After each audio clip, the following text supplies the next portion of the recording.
안녕하세요. SK증권 이호석입니다. 오늘은 2월 첫째 날입니다. 참고로 제가 2월 첫째 날, 작년 2월 첫째 날 SK증권에 처음 출근했습니다.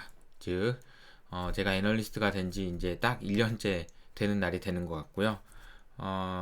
정식으로 보고서가 나온 거는 이제 3월 초였지만 어쨌든 애널리스트가 되겠다 해가지고 애널리스트가 된 거는 이제 딱 1년 됐습니다. 1년밖에 안 됐어요.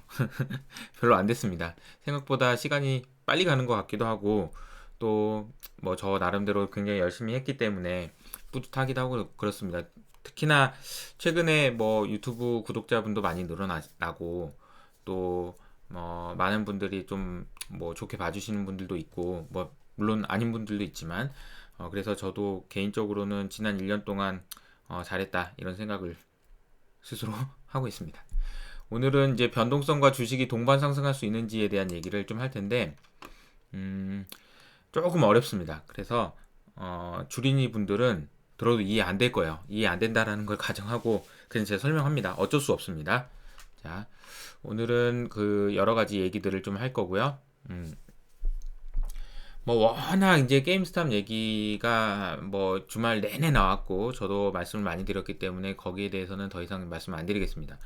자, 아시는 분은 아시겠지만 지난주 뭐 수요일부터 계속 저는 게임스탑 얘기만 했어요. 그래서 더 이상 얘기 안 드리고 다만 이제 그 게임스탑 때문에 주가 빠진 거 아니다. 이렇게 얘기하시는 분들한테는 아니요, 그거 아니에요라고 말씀을 좀 드려보겠습니다. 만약에 이제 게임스탑 때문이 아니고 다른 뭐 FOMC 때문이다 아니면은 뭐 다른 뭐 이슈 때문이다 그러면 매크로 변수에서 뭔가 변화가 있어야 됩니다. 대표적으로 이게 이제 미국 10년물 금리인데요. 뭐 변화가 있어야 될 거 아니에요, 여기서 뭔가. 사실 보이시나요? 여기 요만큼이거든요, 요만큼.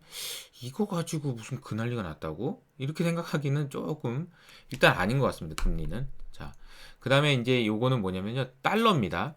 물론 이거 자세히 보면 뭐가 이 이게 움직임이 있다고 봐야 되는 건가요? 이게 요만큼입니다. 요만큼 거의 없습니다. 그러면 매크로 변수가 어떤 영향을 줬다라고 판단하기도 좀 어려워요. 그리고 마지막으로 요거는 뭐냐면은 이제 하이힐드 스프레드를 나타내는 지표인데 여기도 이게 자세히 보면 여기 요만큼 여기 좀 여기요.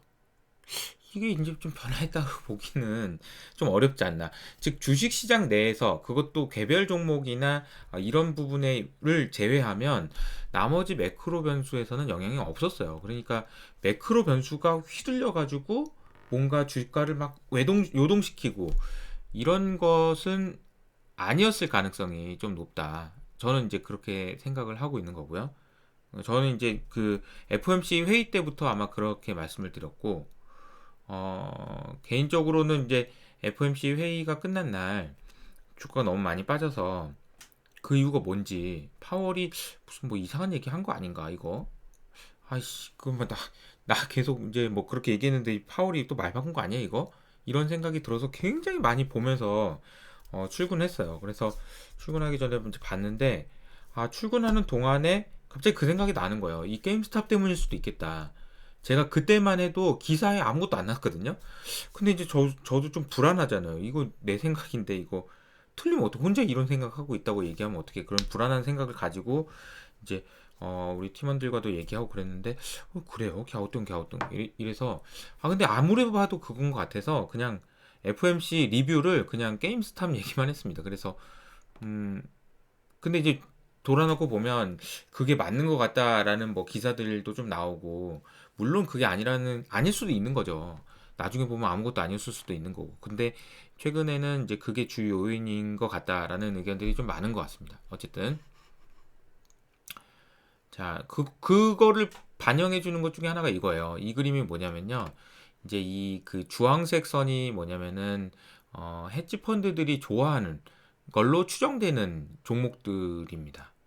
그러니까 이제 헤지 펀드들이 좋아하는 종목들이 이때 쭉 많이 올랐어요.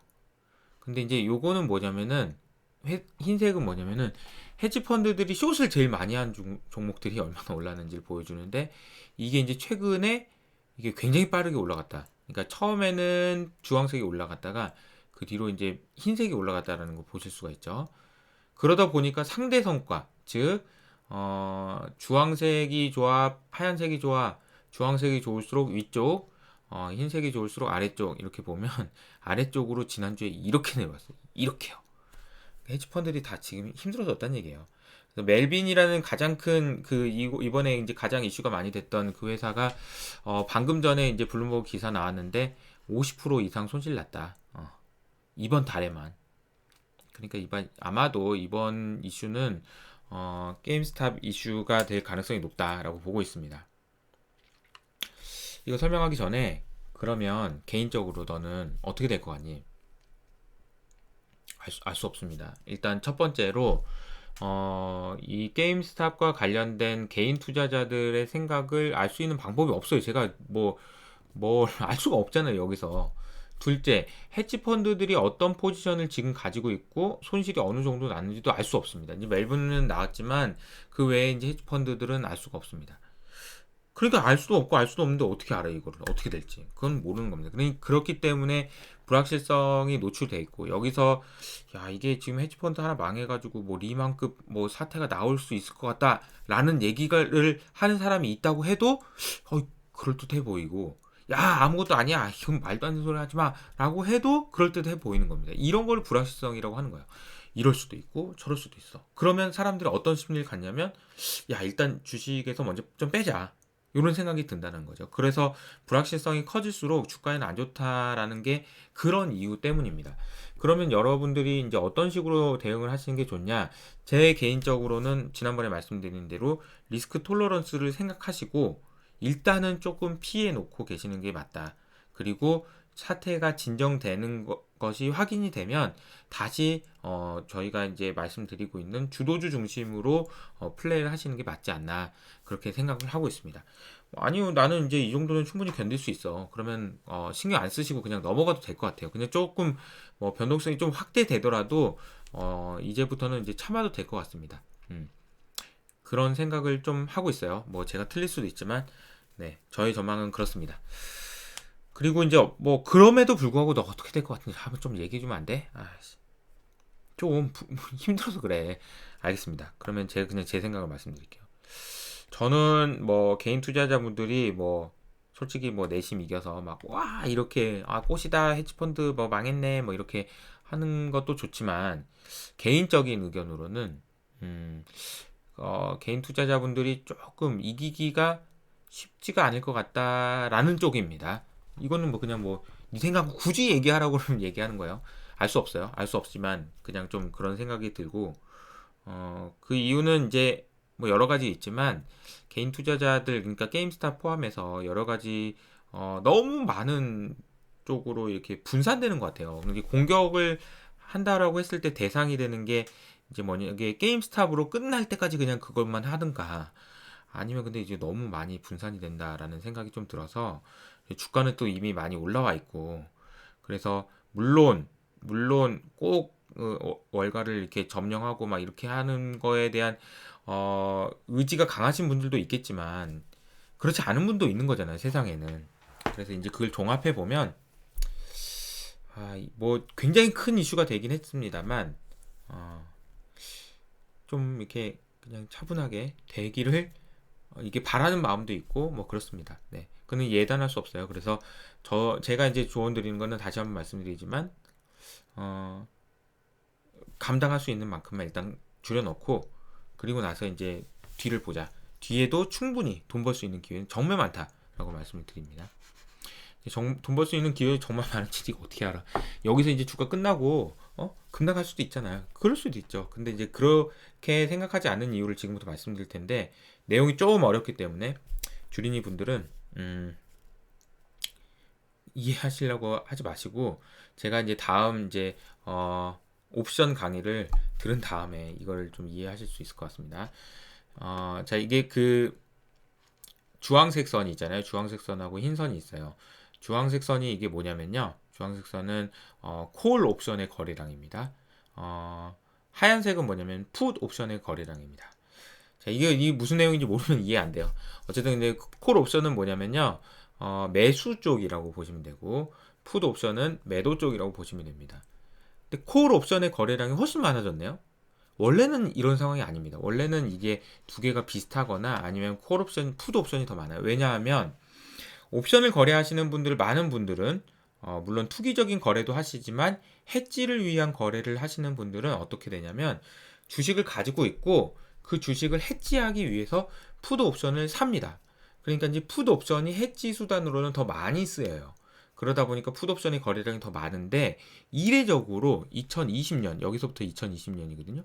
2020년부터 이례적으로 콜 옵션의 거래량이 굉장히 많이 늘어났다라는 걸 보실 수가 있어요. 그러다 보니까 어떻게 될까요? 콜 옵션의 가치가 더 높아지는 현상까지 나타납니다. 이거는 굉장히 이례적인 현상이고요. 이거를 제가 말씀드린 이유는 뭐냐면 많은 분들이 변동성이 커지면 주가가 하락한다라고 생각하는데 잘 한번 생각해 보세요. 변동성이 커지는데 왜 주가가 하락하지? 주가가 여기가 기준이고 여기 오르는 거 여기가 빠지는 거예요. 근데 이렇게 막 올라요. 그리고 변동성 큰 거잖아. 이렇게 빠져도 변동성이 큰 거고. 주가가 오르나 빠지나 변동성은 이쪽 대칭인데 왜 변동성이 클 때 주가가 빠진다고 할까요? 그거는 풋 옵션이 더 프리미엄에 거래되고 있기 때문입니다. 그래서 빅스가 올라갈 때 주가가 빠져요. 빠져요. 저도 말씀드린 것처럼. 근데 요즘에 좀 이상하다는 얘기 많이 들려요. 그죠? 빅스가 좀 이상한데? 뭐가 잘 안 맞는데? 이런 얘기 들리는데 그 원인 중에 하나가 아마 이런 연인이 좀 있는 것 같습니다. 콜옵션의 가격이 더 비싸요. 특이합니다. 제가 그래서 그려봤어요. 실제로.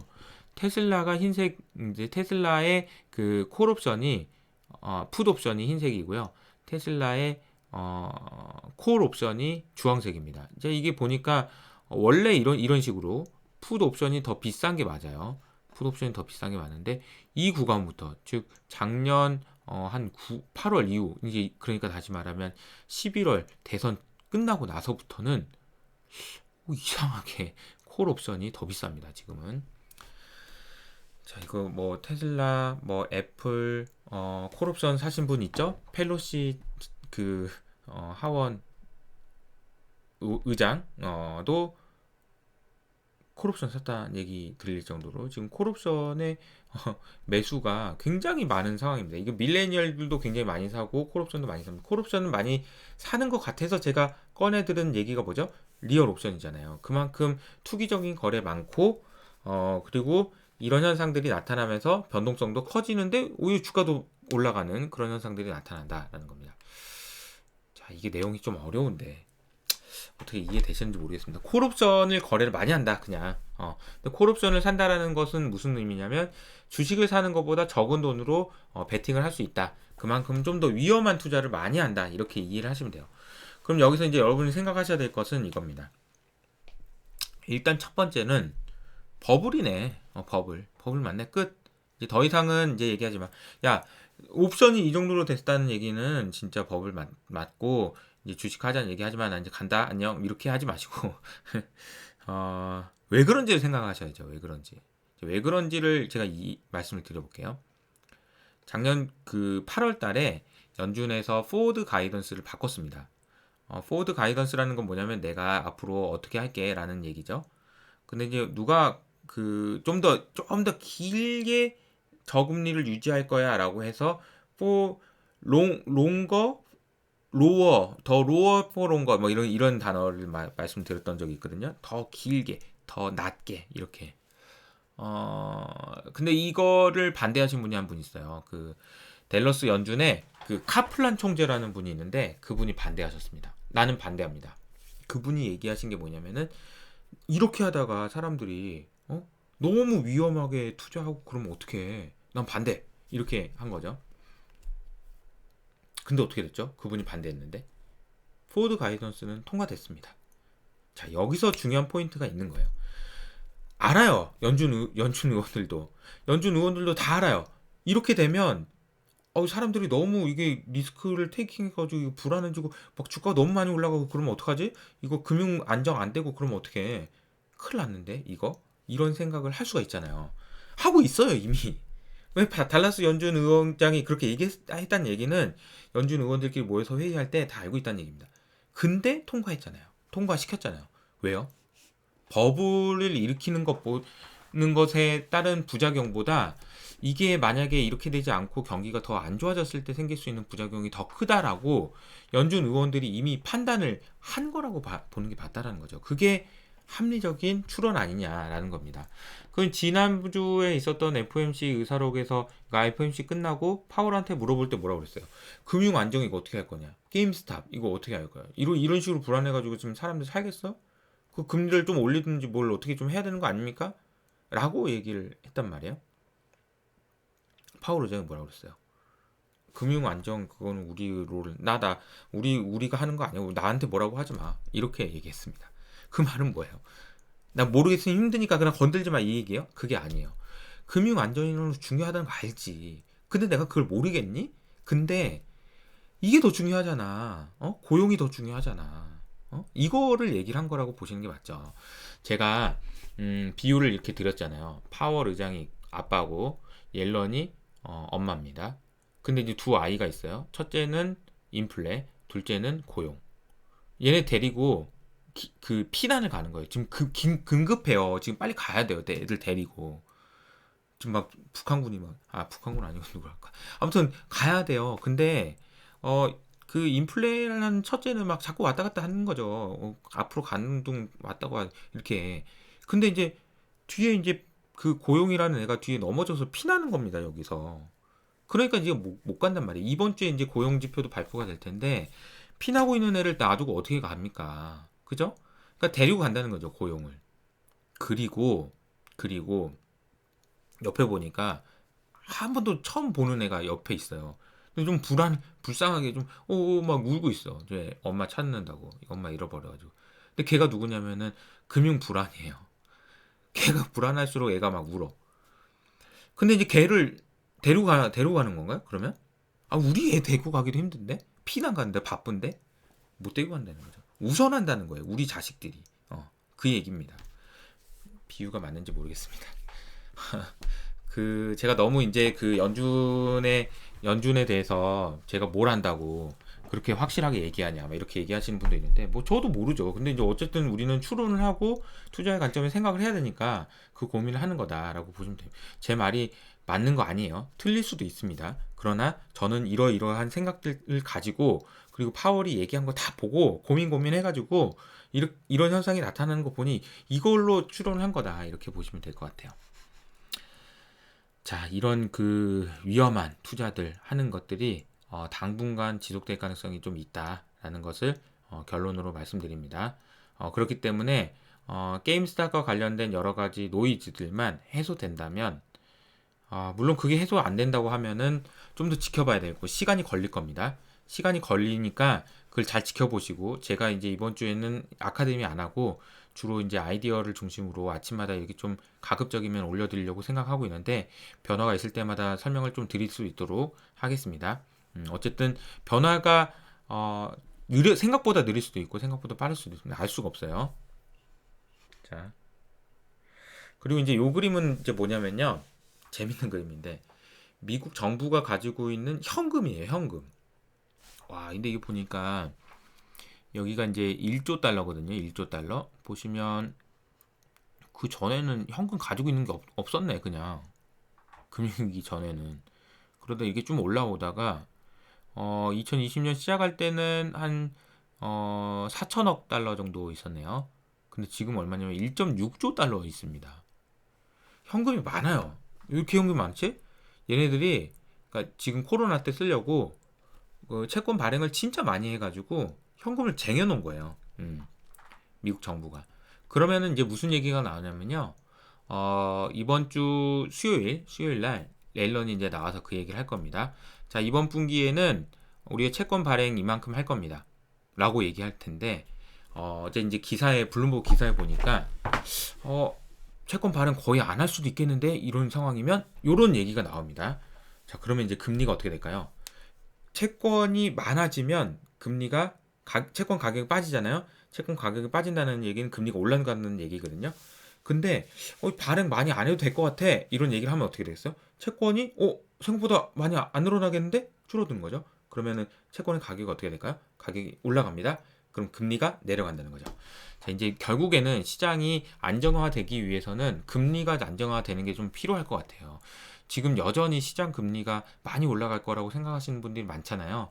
근데 이제 저는 금리가 그렇게 많이 올라가기 어렵습니다라고 말씀드리고 있고, 근데 이제 이 금리가 진짜로 좀 내려오는 모습을 보여주면 시장이 좀 진정을 할 것 같습니다. 근데 그 트리거가 되는 게 생각보다 이번 주 수요일 날이 좀 중요한 이벤트가 될 수도 있겠다, 이런 말씀을 좀 드립니다. 자, 그래서 이번 주는 여러 가지 중요한 지표들이, 경제 지표들이 많이 발표돼요. 제가 이제 경제 지표에 관련돼서 일정들 뽑아드리고 중요한 지표 나온다고 말씀드렸던 것 중에서 제일 중요하다라고 했던 게 이제 ISM 제조업 지수잖아요. 요게 이번 주 월요일 날, 오늘 저녁에 나옵니다. 그리고 이제 각국 정부의 PMI 나오고요. 그리고 뭐 쭉 그냥 보시면 될 것 같아요. 그냥 이렇게. 미국 정부가 그리고 코로나 부양안이 과연 통과될지 여부가 좀 중요한데, 이 내용 보시면은 1.9조 달러거든요. 그러니까 이게 상당히 커서 공화당에서는 반대를 많이 하고 있어요. 그래서 이거 통과 안 되겠다, 이렇게 얘기하시는 분도 있는데, 참고로 그 샌더스, 좀 이번에 인기 장난 아니던데요. 그 장갑 껴가지고. 근데 그 샌더스 의원이 상원의 예산위원장입니다. 근데 이분이 뭘 할 수 있냐면 예산 조정권을 가지고 있어요. 그래가지고 상원 그 뭐야, 공화당 찬성 안 하면 그냥 나 간다, 이렇게 얘기를 하고 있는 상황입니다. 그래서 뭐 다음 주 중에 통과될 가능성도 있다라고 보시는 게 맞는 것 같고요. 자, 이제 여기 수요일 날 제가 말했던 채권 발행 계획을 발표하는데, 정부가 보유하고 있는 현금 규모를 감안해서 크게 축소될 가능성이 논의되고 있는 것 같다. 이 부분 좀 중요한 것 같습니다. 그러면은 이제 금리가 좀 안정될 수 있을 것 같아요. 그럼 시장도 좀 진정될 수 있을 것 같고요. 그리고 이제 나머지 지표는 한번 보시죠. 이렇게 쭉. 그리고 이제 제일 중요한 건 이제 고용자 수입니다. 고용자 수는 아마 많이 안 좋을 것 같아요.